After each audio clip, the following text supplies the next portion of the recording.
Hello, welcome to the Positive Posting Conversation, the show about how to have a better relationship with your dog and cat. I'm Zazie Todd, author of the books Wag and Purr and creator of Companion Animal Psychology blog. My co-host Kristi Benson is a dog trainer and anthropologist, and she also works for the Academy for Dog Trainers. We don't give advice on your pet, so if you have concerns, see your veterinarian, dog trainer or cat behaviourist as appropriate. Thanks for joining us today. Hi everybody, welcome to the Positive Post in Conversation. I'm Zazie Todd and I'm joined as always by my friend and co-host Kristi Benson. Hey Kristi, how are you? I have been punched in the face by my giant dog, so I look a little rough, but I promise I'm fine. Oh dear. It was a happy moment that he was over happy, but I'm good. It was an ecstatic reunion. Exactly. Yes. Yeah, we're very excited because today we're joined by Grant Hayter-Menzies. Hi Grant, how are you? Hello, I'm fine, thanks. You? Good. Grant Hayter-Menzies is a biographer and historian specializing in the lives of extraordinary and unsung heroes of the past, notably the role of animals in times of war. He's the author of 13 books, including Muggins, The Life and Afterlife of a Canadian Canine War Hero, Woo, The Monkey Who Inspired Emily Carr, Dorothy Brooke and the Fight to Save Cairo's Last War Horses, and From Stray Dog to World War I Hero, the Paris Terrier who joined the 1st Division. But today we're here to talk about his latest book, which is Freddie, the Rescue Dog Who Rescued Me, which is a wonderful read and a wonderful cover, a beautiful likeness of Freddie on the cover there as well. So this is a really lovely book about your life with Freddie and how Freddie helped you through some hard times. But can we start with how Freddie came into your life? Well, Freddie came into our lives in September 2010. My ex-husband and I had been looking for another dog to adopt. We'd lost our dog Jessie at 19, 2 years earlier, and we felt like we were at the point where we could do this. That evening before we went to see Freddie at the BCS-BCA in Victoria, Les called me over to the computer. He was looking at the BCS-BCA website, and there was this adorable but terrified-looking little fox-like dog, and his name was Frederick. And Les said, "Why don't we go look at him tomorrow?" And I said, "He won't be there. He's too cute. He looks so in need of care and love. I mean, somebody's going to snap him up." But we went because we had some chores to do downtown. And we got there, and as I tell in the book, we couldn't find him. We went around and around, and of course, the sad thing about making the rounds of the shelter is you have to look at all the other doggies that are there that you aren't there to see, and they're all looking at you thinking, are you the one? And I was so emotionally upset by this. By that time, I said, "Let's just go." Les said, "No, I'm going to ask what the kennel attendant." She said, "Oh, Freddie's here." So we went into the back, and there he was. He was the most terrified little dog I've ever seen in my life. And and I, of course, fell in love with him the minute I held him. He was shaking like a leaf. We brought him home. He stood in a corner shaking without looking at us. And this set up a problem between us because I'm very much like my late mother. I nurse grudges against people who hurt animals or hurt children or anybody who can't fight back. And I was doing a lot of things, violent things in my mind to the people who had made this little dog into such he didn't even know he was a dog. He came out of a puppy mill. He wasn't socialized. He didn't know how to do any of the things a normal dog, in my experience, knows how to do. He didn't even know what a toy was. And as we got to the point where he was learning how to live without fear, we then had to deal with the problem between us, which was he was afraid of me. I, who loved him and was, very, very touchy-feely, he didn't want to be near me. He always ran over to my husband. So we brought in finally called a wonderful animal therapist named Janet Parker, who came in, and she said he's afraid of you because you're holding on to a lot of stuff that he doesn't understand, and you're making some demands on him that he doesn't understand. You first of all need to drop that stuff, but also you need to build trust with him. And that way to do that is to feed him by hand on the floor for as long as it takes. And it took about 3 months.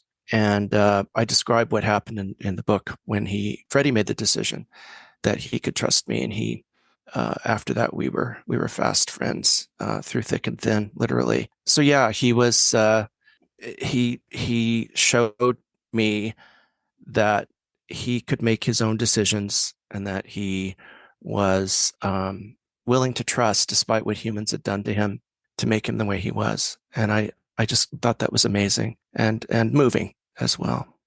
Yeah, very, very special dog whose trust you had to earn, even though he was supposedly yours to begin with. Yeah, like what gives? I'm the one that does everything for you. But I was carrying a lot of stuff, and I talked to my mother about it. Luckily, she was still living then, and she also said, just let him be. He'll come to you. And she was right, as mothers are. So before Freddie, you used to write biographies of people. And I was super interested as I sort of read your book to see the types of people who you focused on. I thought that was really interesting. Lots of women. Yes. How did Freddie career towards writing biographies of animals? Well, because I had a suffragette great grandmother, and I was surrounded by the most amazing women all of my upbringing. I had a mother who I've just described, who was an incredible, compassionate woman. She battled bipolar disorder and other issues that shortened her life. But she was, if you need an army to lead, give it to my mother, because she'll win the battle. She just couldn't handle everyday life.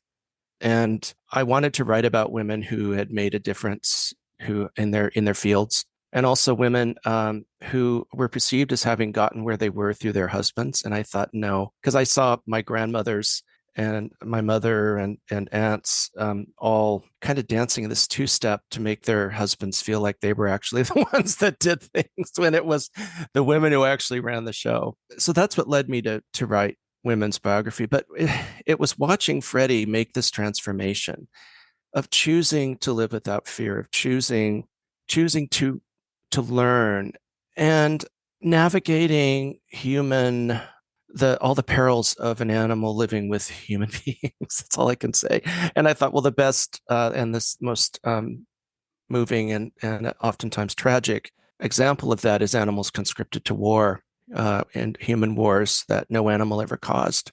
And because of him, I started researching Rags, the World War I dog, rescued off the streets of Paris, became a dispatch dog for the American First Division, possibly the only one. They didn't have dispatch dogs, the Americans. And from there, it just went from there, and exploring how animals deal with, as I've said, all the complexities of having to live in a human controlled setting, including Emily Carr's monkey Wu, who a lot of fairy tales have been written about, but did not have a fairy tale life. So I wanted to do this, and I dedicated these books to Freddie, not only because he was my original inspiration, but because he would sit beside my desk, and he would spend a lot of his time with me while I was working, and keep me company in the lonely business of writing.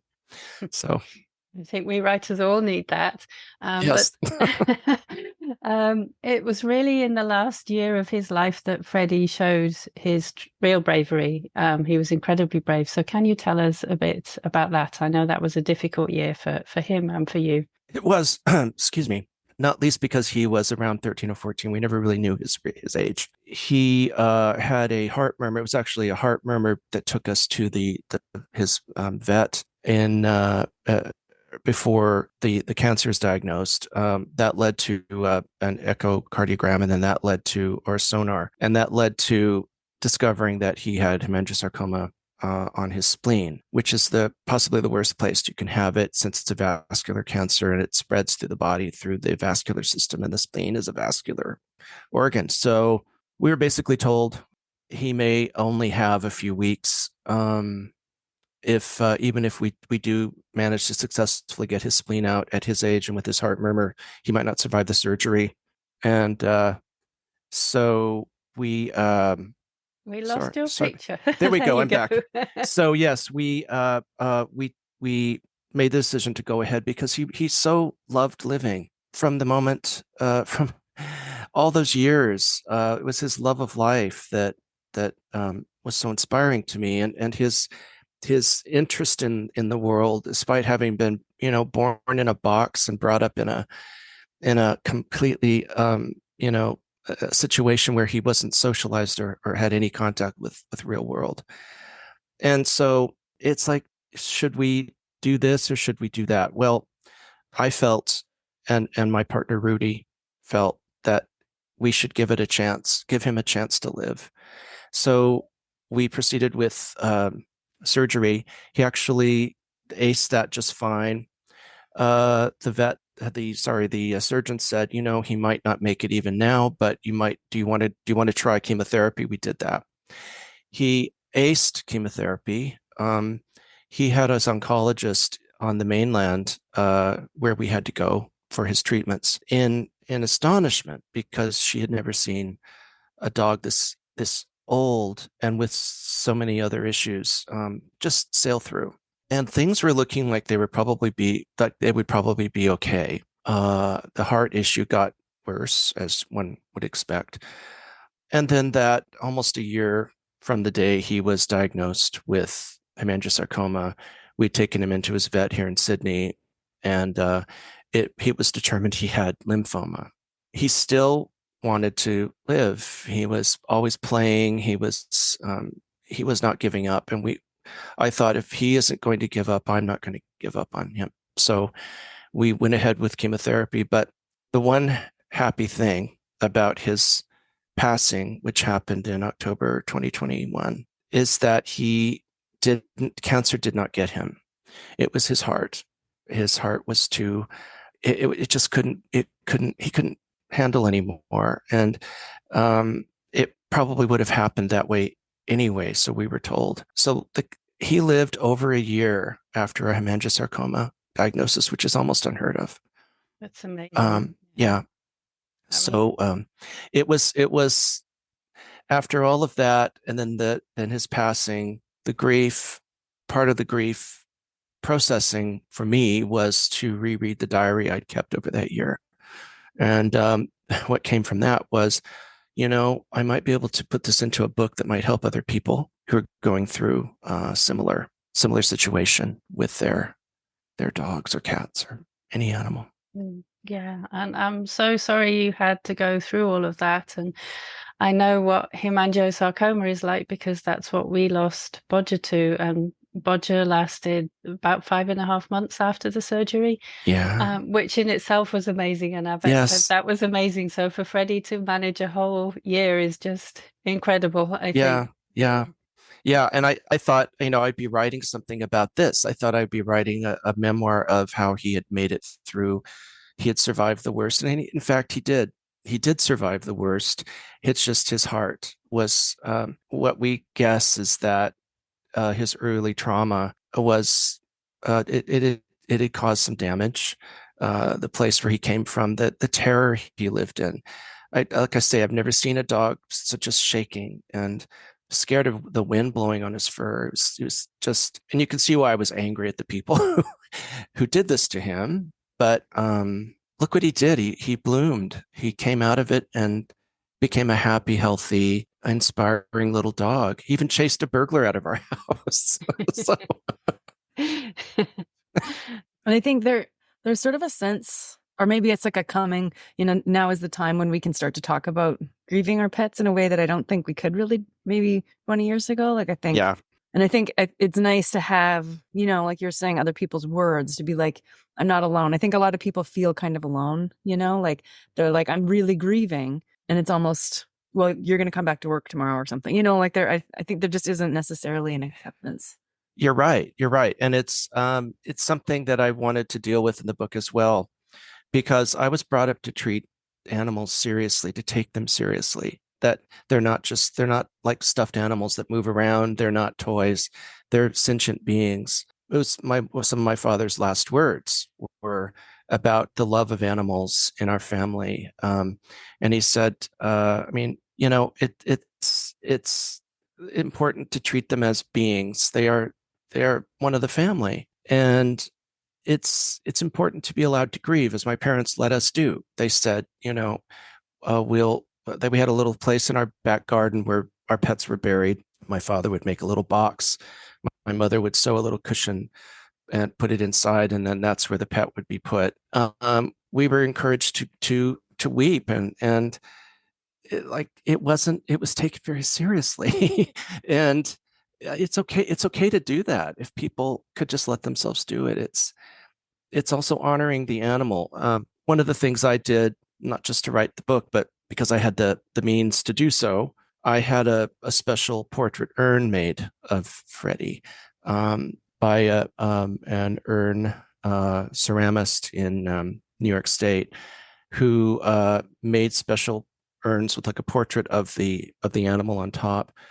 And she used photographs of Freddie, but she said, "How would you like me to? What do you want me to show him asleep?" And I said, "I'd like him to be shown as he was in his last moments, which was he was terribly ill, and we walked into the ICU. He was brought out of the oxygen cage, and they held the oxygen to his nose, and he stood up for us. Did he think we were coming to take him home? What, you know, but he stood up for us in anticipation of, you know, further life. And with us, he loved us. And I wanted him to be shown looking like that, standing up expectantly.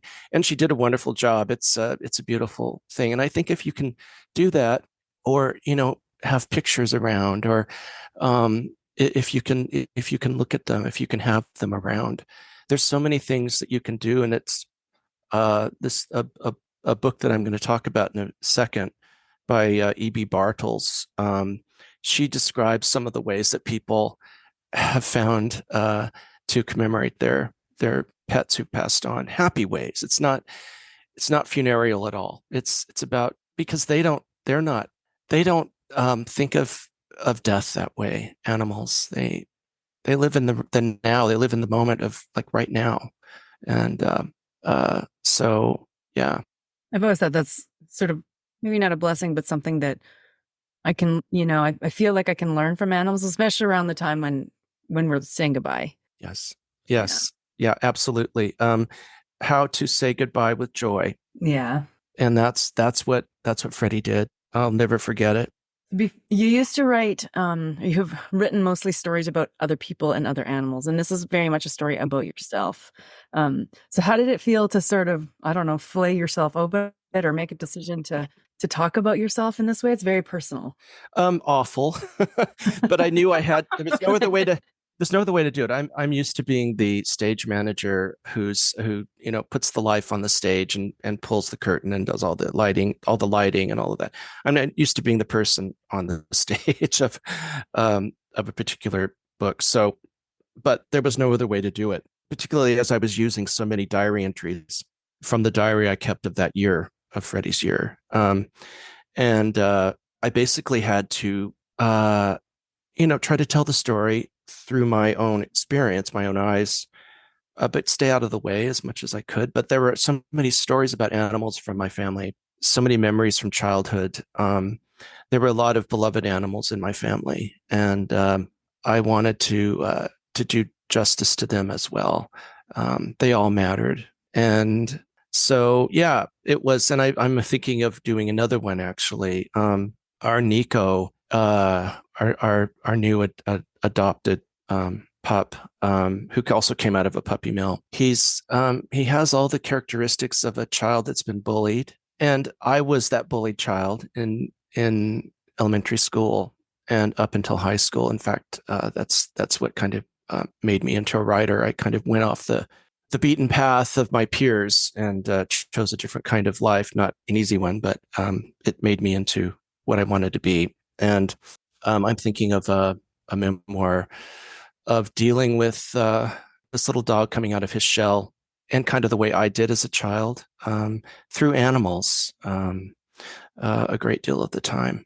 So I might do it again, but it's going to take some thought. But I had to write this. I had to do it for him. So you mentioned Nico. Tell us about Nico. And then also I'd like to know what you would say to someone who is thinking about adopting a fearful rescue dog. So Nico also came out of a puppy mill hoarding situation. He's about 2. He's a miniature poodle mixed with a couple of other like Havanese and Bichon, I think, but he's mostly poodle. He was, I keep saying to folks that ask about Nico, we couldn't have dealt with his issues without having the previous experience of helping Freddie. Because had anyone else had this dog handed to them, they might have handed him back in a few days because he was unsocialized. He was, part of this because he came from on a long journey. He's young. He had been through a lot of experiences, but it was very complicated for about a good month or 2. It would not have been possible had we not learned what we learned from Freddie. What I would say to people, yes, when you go to a shelter to look at an animal to adopt, whether it's a dog, cat, rat, whatever it is, there's going to be the one that's hiding in the corner and that is afraid and isn't running around and jumping and playing like the others. That was Freddie. And I would suggest, it's not easy, it's not for everybody, but I would suggest give that little animal a chance because I picked the little scared dog in the corner and he changed my life, changed my career, gave me a reason for living at a very low time. And that's what they do. And we changed his life immeasurably. So if you can handle it, give it a chance. Give the little scared, frightened animal a chance for a new life because it can change yours. Yeah. And I think, I started my book WAG with a sentence about how every dog changes your life to a greater or lesser degree. And I never imagined that Ghost would change mine so much. But I think it's quite wonderful the way in which dogs sometimes can really bring about a huge change in your life. But they do. Yeah. So it's worth considering. And cats and horses and whatever it is, birds, whatever it is that you want to help, they're there to help you as well. Yeah. So I was reading your book. I liked, just stepping sort of a little bit back. I liked how the stories that were both your stories and your family stories, and then other stories, they seem to be like a scaffolding upon which your own, the main theme of the book about you and Freddie and the changes in your life at that time were sort of hooked on this scaffolding. And I couldn't help but wonder, was that did that just flow organically, or did you do a lot of this is an allegory for that? Or I guess just your process interests me. How much was it, on purpose, or how much did the story really, all of those stories kind of directed what parts of your story you put in? Unlike every other thing I've written, which is full of, footnotes and endless bibliography and all the other, everything vetted and double vetted.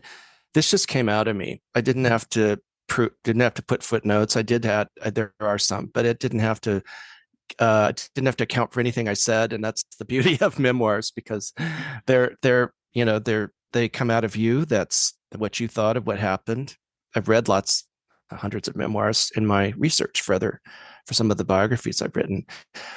The problem was choosing which ones to include because there are so many. I wanted to include the memory of my grandmother Cooley welcoming our pony when he walked into the house, when our pony Dickens just happened to walk into the living room, and my grandmother Cooley greeted him and said, "Hello, my dear, how are you?" And my mother was so afraid. My grandmother was such a proper Southern lady. My mother was, trying to head me off, saying, get him out of here, get him. And my grandmother told me later, she said, your mother need not have worried. She said, she she said, I'm a Christian woman, but if there's anything to reincarnation, I hope I come back as a horse, so to run free over green fields forever. And she wrote about some of her childhood pets.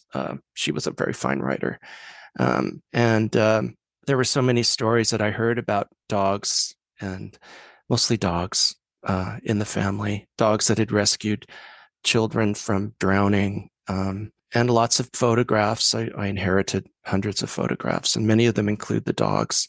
And I think that too is why I was brought up to take them seriously. They're a member of the family. They're in the photographs.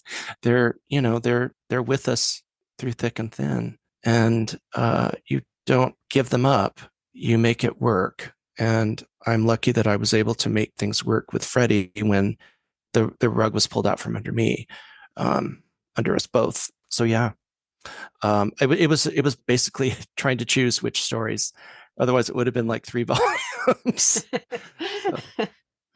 And kind of following on from that, because Kristi and I like to ask writers for writing advice. We know we have actually a lot of budding authors who listen to this show now, but also we interact with a lot of people who are writers or want to be writers. So what advice would you give to a writer? Because you've written about so many different subjects and you've pulled out so many different stories. What's your advice about finding a good story? I like to follow the structure that my late godfather, William Luce, the playwright, followed in his one-woman plays, which are all based on historic women: Emily Dickinson, Karen Blixen, and Charlotte Bronte. He found the crisis point in the life, and that's where you start the play. And he said, you find the crisis point in the person's life. Everyone wants to see how it's going to turn out.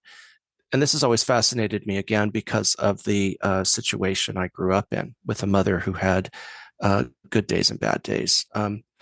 I was fascinated by the way this woman, who could spend days on end in a dark room, the door closed, could then emerge and do heroic things, and could solve huge problems, and could just take charge. And then she was everyday life destroyed her. She couldn't handle that. And I try to find the same thing. I look for the crisis point in the life, and then I work backward to tell how the person reached that point, to be able to, person or the animal, to be able to handle what happened to them in that crisis. Because I really celebrate lives that I write about. There are some people that write biographies to tear somebody down or to dig up the dirt. I don't see the point of that. I write because I'm inspired by a person or an animal, and because I want to be a better person. And animals are always showing us ways we can do that if we would pay attention.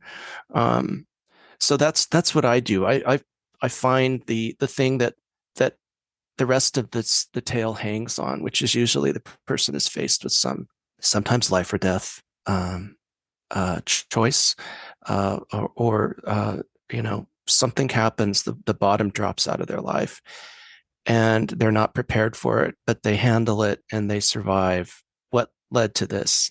And that can be applied to animals. A lot of that's guesswork. They don't leave diaries. They don't write letters, but based on animal behaviors, it's possible to, at least I've found it possible to write a life of an animal. Great advice. Thank you very much. And we're gonna move on in a second, but thank you again for coming to talk to us about Freddie. I want to hold the cover up again for people to see. Freddie, the rescue dog who rescued me. It's available from all good bookstores if people want to get a copy. And so now we're going to move on to the section where we talk about other books that we've been reading. And I'm going to ask you to start first, Grant, please, and share with us what you've been reading at the moment. So I've been rereading, because it is such a wonderful book, E.B. Bartles' Good Grief. Full title: Good Grief, Unloving Pets Here and Hereafter. one of the jacket endorsements is a wonderful, unusual, and healing book. Read this book to affirm that love never dies and you are not alone. Um, it's a book that I wish I could have written, and I've told Evie this. Jealous of her. It's about how people deal with how people deal in a positive way with the passing, the death of a pet. How the author herself dealt with it in her childhood, and people that she talked to or that she read about and researched. And I've just been, a lot of what I've been saying, I think anybody listening to this with the interest in animals, it knows this already. I mean, it's important to commemorate them. We weren't the kind of family that, when a fish died, it didn't get flushed down the toilet. I know there were a friend of mine when I was a child, her mother did that. And it was so upsetting. And I thought my mother would never do that. Like they were put in our little graveyard. Um, what this book also helps you see is it's a very sane thing to commemorate and celebrate a pet's or an animal companion's place in your life when they've passed on. It's not crazy. It's not in the realm of eccentricity or any of that silliness. It actually is very sane and very normal. And I think if we could do that, we might actually we might have people treating animals better than they do. As we've seen lately, we've seen animals recently in the news that have been badly treated in war zones, and it just never seems to stop. And I think once they're taken seriously and their lives are seen to matter, that hopefully we will move a little closer to that wonderful place where animals are, where they live in the present moment. But I would recommend this book to anyone who's interested in, and it's not sad. It's not sad. It's very happy. It's very funny. It's charming. EB she's wise beyond her years, and my recommendation. Yeah, so that was Good Grief by E.B. Bartels.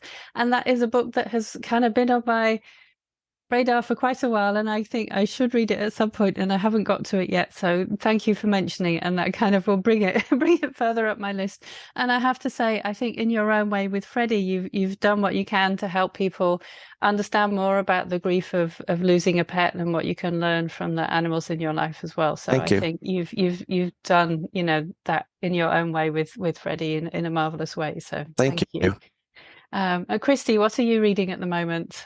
I'm listening to I'm not sure if this ever works.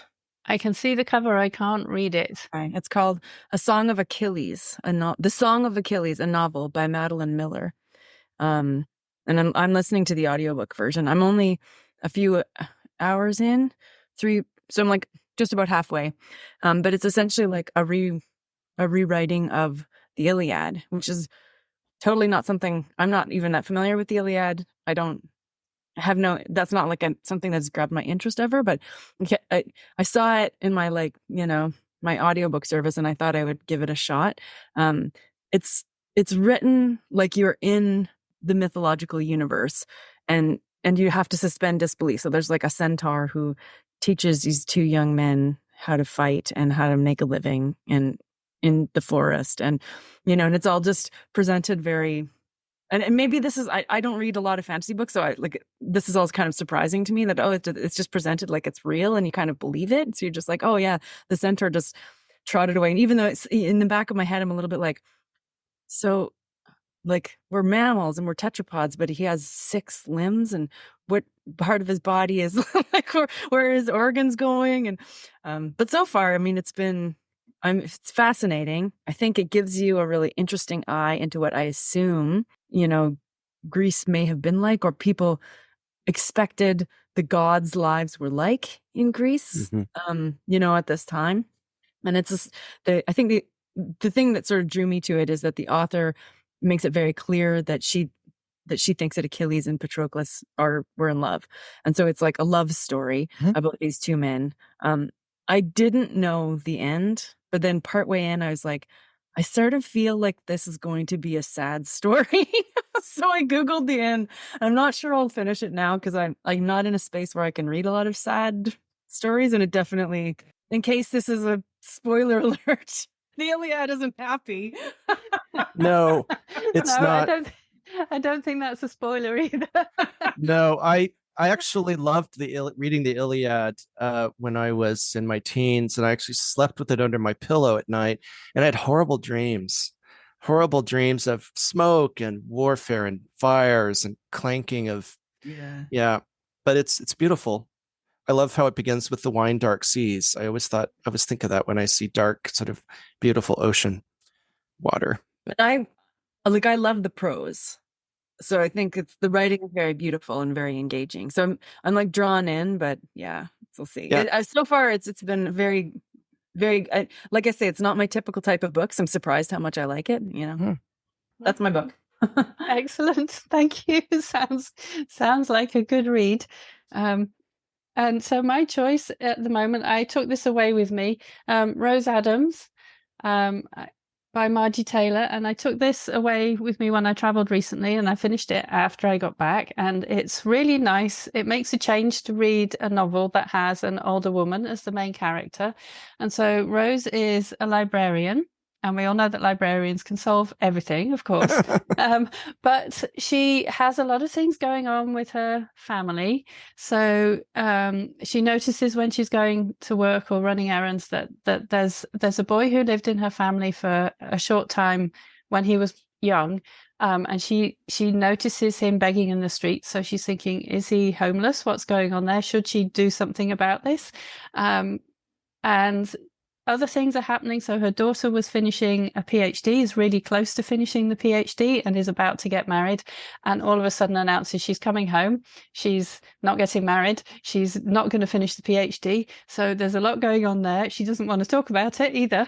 So there's a lot happening in her life. And then her son has a girlfriend who she doesn't really like, but maybe she should like. So she's got to sort all of these things out and solve all these problems. And there's something going on with her husband too. And all these family issues happening that kind of comes to a crisis point. And what is she going to do? And I think she's a very Vancouver character. So if you know people in Vancouver, you will think you recognize mannerisms and things from people in Vancouver.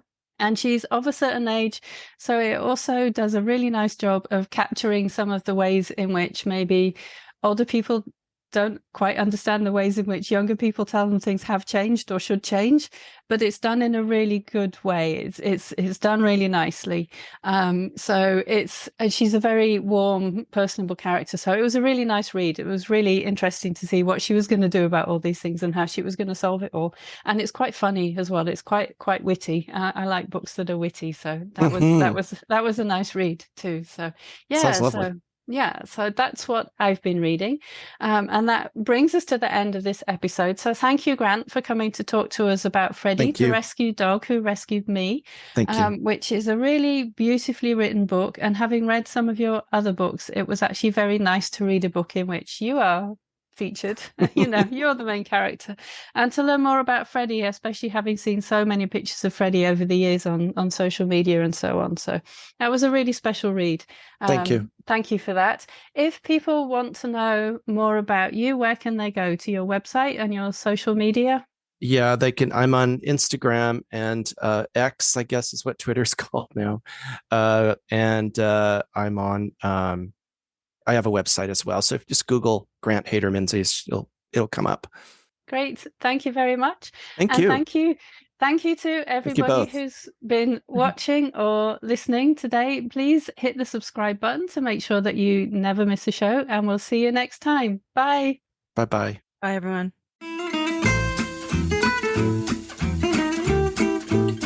Thank you for listening to the Positive Posting Conversation. If you liked this episode, please subscribe to the show and write us a review via your podcast app. For the show notes, visit companionanimalpsychology.com. This show was produced by Zazie Todd. The music is Melody from Paris by Studio Le Bousse. See you next time.